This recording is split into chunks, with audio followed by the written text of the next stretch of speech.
আসসালামু আলাইকুম সবাইকে। আজকে চলে এলাম ভাইরাল হেয়ার মাস্ক কোটার ফার্স্ট ইমপ্রেশন ভিডিও নিয়ে।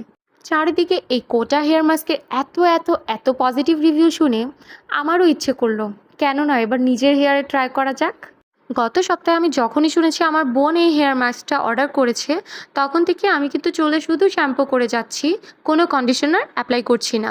আমার চুলে কিন্তু ১০-১২ দিন কন্ডিশনার অ্যাপ্লাই না করলে প্রচুর ফ্রিজি হয়ে থাকে। আর আসলে আমি নিজেও চাচ্ছিলাম যে এইরকম ফ্রিজি হেয়ারে এই হেয়ার মাস্কটা কতটা কার্যকর।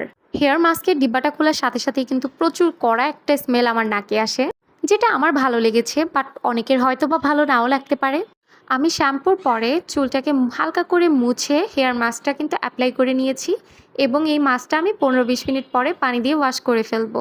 এই ক্লিপটা হচ্ছে ৪-৫ ঘন্টা পরের। দেখতেই পাচ্ছেন চুলের অবস্থা। তো ফার্স্ট ইমপ্রেশন হিসেবে আমার কাছে মাস্কটা ওকে লেগেছে। অত্যধিক